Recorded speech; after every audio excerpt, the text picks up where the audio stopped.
Good evening, everyone. I'm so really pleased you accepted Jawun's invitation to this momentous event today, and I'm so disappointed I can't be with you. When I discovered I could not be here tonight, I urged Jawun to continue because I just think the momentum that we have built around corporate engagement with Indigenous Australia is such that this important gathering we have here tonight is an opportunity that should not be delayed. It's something that I personally have been dreaming of for more than a decade now. I cast my mind back to 12 years ago when we first engaged through my brother's organisation, Balkanu, with Graham Wise from the Body Shop. We had some general ideas about how we could engage with the corporate and philanthropic communities here in Australia, because we had some latent but burning ambitions about where we wanted to take our people in Cape York Peninsula. But we felt that we could not do it by ourselves alone, and that we could not do it just in partnership with government. We needed the corporate and philanthropic community to join us in our ambitions. And so Graham brought together two of his ex-Harvard colleagues and friends, Christopher Bartlett and Colin Carter. Christopher was at Harvard and Colin was at the Boston Consulting Group, and they hooked up with Anne Sherry from Westpac, and really the show started when they got together and heard our desire for an engagement with corporate Australia, that we needed business in Australia to join us in our plans and to support our burgeoning reform leadership. The first thing that Anne and Colin did was they mobilised the resources of their organisations, the Boston Consulting Group and Westpac, to help us to articulate our strategies and to put them into action. And it kind of just, they picked up the ball and we ran with it from that moment on. And over the course of the past decade, we've had hundreds of excellent people join us in our reform work in Cape York Peninsula. We've had such fantastic support from our two founding partners, but a range of other organisations who've joined us over the years, KPMG and IBM and Qantas and so many other good organisations with goodwill for our plans in Cape York. I think an important model emerged from the beginning, and that model had these elements. Firstly, there was an Indigenous community that had a reform agenda, or that had at least ambitions for reform. So in Cape York Peninsula we had a leadership, or at least a developing leadership, and we also had some basic ideas about where we wanted to head. In our case, we had a very strong view that we needed to tackle the welfare dependency of our people. We were very clear about the social problems that were afflicting our people, and we wanted to tackle those problems. And we felt that our people needed to take charge and responsibility for these problems and for finding the solutions. But a very strong theme at that time was also that we could never do it without partnership. We needed the partnership of government, and we needed the partnership of corporate and philanthropic Australia. And so the Jawun model had those elements of Indigenous leadership on the ground, combined with corporate partnerships. But the important thing about the corporate partnerships was that they were focused on a particular region, a place. And the importance of the Jawun model was that it was a long-term focus. Initially, there was a commitment that Westpac and the Boston Consulting Group weren't just kind of spraying a bit of philanthropy our way, but instead they were strategically committing to a long-term support of our agenda.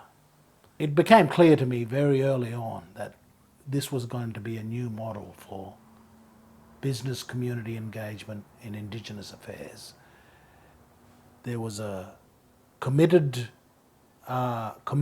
to an Indigenous community over the long term, focusing on the place, not just kind of sailing in and out of an issue of interest from time to time, but rather doing the hard grind of helping a community get its act together. And so, you know, more than a decade later now, I look back and I see that, you know, our partner's still with us on this reform journey, and I see the progress we've made. From the beginning, it was all of our intentions to grow this model for the benefit of other Indigenous communities around the country. And we were so very pleased that Jawun took the step of establishing a site with Paul and his people down at Shepparton. And because it was our aim that, or it was my belief anyway, that this model of congregating a group of companies and philanthropic groups to focus on a place on a long-term basis was a model that really needed to spread to other communities around the country. So I was very pleased when Paul and his community at Shepparton joined the Jawun partnership. And in recent years, I've just been absolutely tickled that we've now established sites in the East Kimberley with Ian and his community and the Wunan Foundation. And the most amazing achievement in my view is the partnership that has been struck with Redfern and Millie's community there. You know, like every Indigenous Australian, Redfern is the epicentre of Indigenous Australia. And of course, I also had the great opportunity to meet a most impressive New South Wales leader, Sean Gordon, a couple of years ago.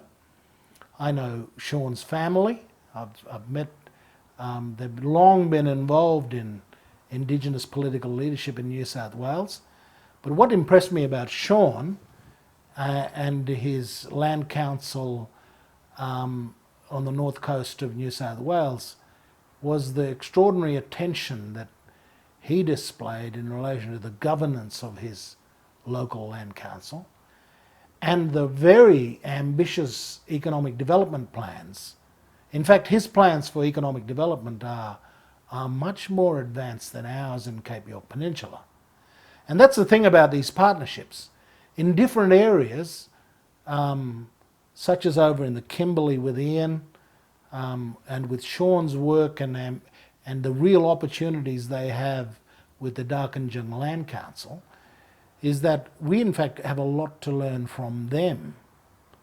I think we've got a lot to learn about housing from Ian. We've got a lot to learn about economic development from the mob in New South Wales. So I'm just so very excited that the Jawun model is now replicating in different parts of the country. We're getting a strong corporate interest and involvement in that replication.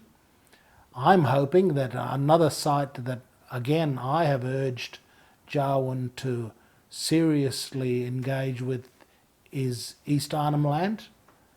I have a very strong relationship with the community there that I feel they would immensely benefit from the kind of support we've received over the past 12 years. And again, I think a Jawun site in East Arnhem Land will bring areas of strength that we could learn from as well, for the benefit of our people in Cape York Peninsula. The important lesson for the future is that we need strong Indigenous leadership and strong Indigenous organisations to make the changes in the Indigenous community. These changes won't be able to be done by government alone. They can't be done by philanthropy alone. They can't be done by our community alone. We need a partnership with those three corners. But, you know, channeling Eleanor Roosevelt, the important thing to keep in mind here is that there's nothing that government or anybody else can do that we are unwilling to do for our own people. And we've got to keep that in mind, I think. And what we've been able to achieve with Jawun support is a strengthening of our Indigenous capacity to take charge of our problems and to seize our opportunities. That's what Jawun has been most valuable in assisting us with. Is they've enabled us to take responsibility for our problems and to seize our opportunities.